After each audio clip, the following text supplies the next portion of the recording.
Oh, I love this path, Linda, through the flower garden. It makes it so convenient. I know, it's kind of handy, isn't it? Yeah, and pretty too. Yeah, I think so. Well, Kristin, welcome to my spring garden. Oh, thank you, Linda. It's beautiful.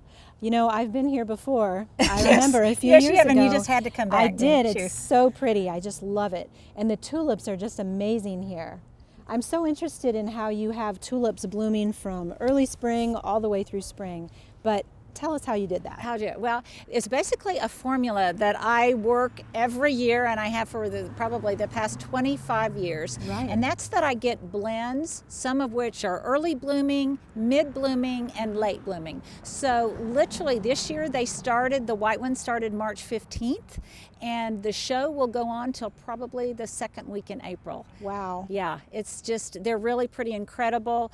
You know, I get asked all of the time, do I replant every year? Right, do right. they come back? And really, I consider tulips to be annuals. Right. And I love them so much, I have to have the show, a reliable show every year. So basically, I just pull them out when they're finished. I compost them, and then I replant every year. I see. And Oh, yes. they're just amazing. Yeah.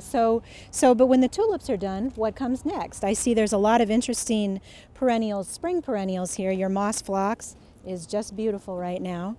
And there's some other little perennials, the golden feverfew and the ajuga are just beautiful right now. But what happens in those spaces where the tulips were planted? Okay, well, the tulips might be the queen of the show, Right. but they are nothing without the supporting cast. I think of it as kind of an opera, and these are the supporting cast members. The phlox is really beautiful this year, but there's almost 700 tulips here. 700. 700. So you may think, is there possibly enough stuff in these flower beds to fill the gaps after they're finished without replanting?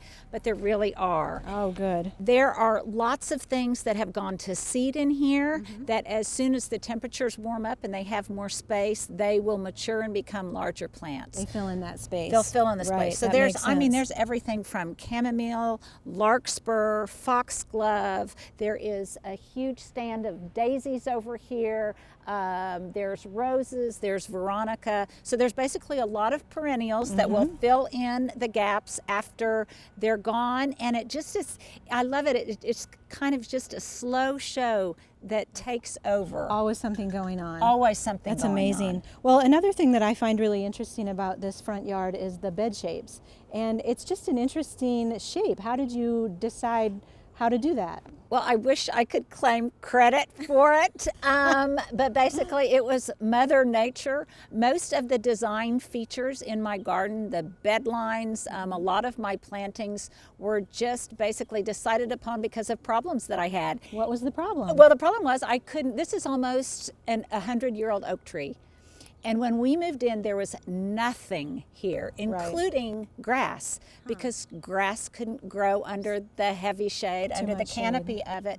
And basically, where you see the bed lines are where the shade lines were of the tree and the trees over time. So I can plant in those, and then turf is just in the area that's outside of those bed lines. That's a great way to plant a garden. Very practical. Yeah, and what I also love about it is their naturally curved shape kind of echoes architectural features that I have in Right. the house itself. Right. So the arches and everything, again, I love that when the garden really mimics and speaks to the style of the It house. just makes a complete picture Yeah, so much I better. think so. Oh, it's just great. So speaking of the house, I noticed you have some interesting window boxes up on the house. I'd like to see more with those. Let's go take a look. All right, let's do it.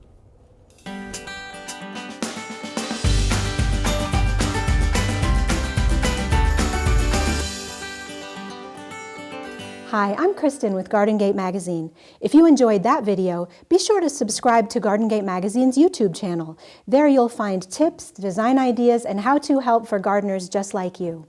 Click the bell so you can be notified every time we upload a new video.